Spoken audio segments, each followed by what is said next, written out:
और गुरुग्राम में मृतक व्यक्तियों के फर्जी दस्तावेज तैयार करके करोड़ों रुपए की प्रॉपर्टी बेचने का मामला सामने आया, जिसकी सुनवाई करते हुए कोर्ट के आदेश पर पुलिस ने 2 मुकदमे दर्ज किए। कोर्ट ने कार्रवाई नहीं करने पर पुलिस को फटकार भी लगाई और एसीपी को जांच रिपोर्ट सौंपने के आदेश भी दिए।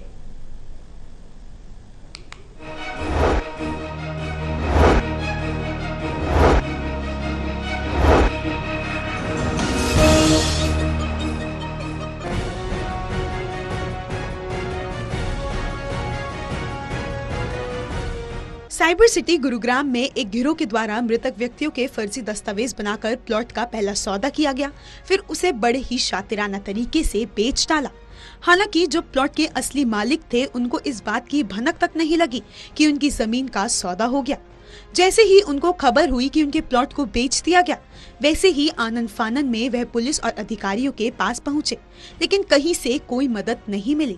हार कर पीड़ित को कोर्ट का सहारा लेना पड़ा। कोर्ट में याचिका लगाई गई और कोर्ट ने पहले एक मामले में मुकदमा दर्ज कराया और अब दूसरे मामले में भी मुकदमा दर्ज करने के आदेश दिए। सर, मेरा नाम धर्मवीर है, पंजाब का रहने वाला हूँ। मेरे पिताजी के नाम हुड्डा सेक्टर 23 में प्लॉट हुआ था, तो उनकी डेथ हो गई थी सर 2010 में, 15/7/2010 को उनकी डेथ हो गई थी।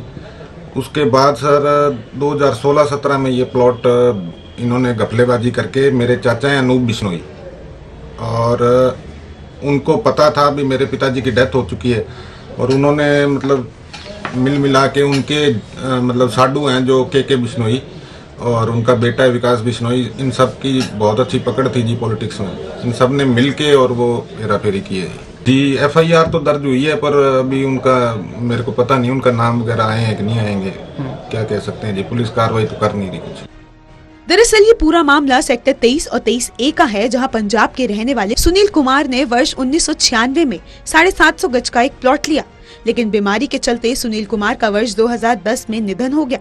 जिस समय पर पूरे परिवार शोक की लहर में था, उसी दौरान पूर्व DRO किशनलाल बिश्नोई और उसके साथियों की नजर सुनील कुमार की संपत्ति पर थी। सभी ने योजना बनाई कि सुनील कुमार के प्लॉट को अपना नाम कर कैसे बेचा जाए। इसके बाद मामले का मुख्य आरोपी ने मिलकर अपने ही गार्ड को सुनील कुमार बना डाला। फिर गार्ड ने सुनील कुमार के नाम से फर्जी दस्तावेज तैयार किए, जिसमें एक फर्जी बैंक अकाउंट, फर्जी ड्राइविंग लाइसेंस और अन्य दस्तावेज तैयार किए गए, जिसके आधार पर एक फर्जी कॉन्वेंस डीड बनाई गई और प्लॉट को करोड़ों में बेच दिया। अपडेट ये है सर, ये मिस्टर धर्मवीर जी हैं, ये सीतो गुन्नो गांव से हैं, पंजाब से। इनके पिताजी को सन 1996 में एक कनाल का एक प्लाट सेक्टर 23 में मिला था, जो इनके नाम था। पूरी पेमेंट इन्होंने की हुई थी। इनके पिताजी का देहांत 2010 में हो गया। 10 में होने के बाद इनके रिश्तेदार हैं कृष्णलाल बिश्नोई, आजकल वो रिटायर्ड DRO हैं, उनका बेटा विकास बिश्नोई है। उनको इस बात का इल्म था कि इनके पिताजी का देहांत हो चुका है। उन्होंने अपने साडू श्री अनूप बिश्नोई जी के चौकीदार, गार्ड, हाउसकीपर वगैरह को यहाँ लेके आए, ले आके उनको नकली सुनील कुमार बनाया। वहीं शिकायतकर्ता धर्मवीर की माने तो उन्होंने न्याय के लिए 3 साल गुरुग्राम पुलिस या HSBP के अधिकारी सभी जगह दर दर की ठोकरें खाई, लेकिन उसके बावजूद न्याय नहीं मिला। हार कर उन्होंने कोर्ट में याचिका दायर की, जिस पर सुनवाई करते हुए कोर्ट ने माना कि इस मामले में कार्रवाई होनी चाहिए और कोर्ट ने सितंबर में मुकदमा दर्ज करने के आदेश दिए, जिसके बाद कोर्ट ने अब गुरुग्राम पुलिस को कड़ी फटकार लगाई है और अब ACP को आगामी 12 तारीख को जांच रिपोर्ट सौंपने के आदेश जारी किए हैं। गौरतलब है कि इस गिरोह के द्वारा अब तक धोखाधड़ी के कुल 6 वारदातों को अंजाम दिया जा चुका है।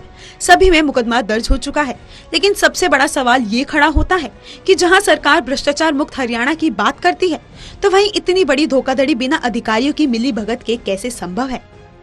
करण जयसिंह, गुरुग्राम, टोटल टीवी।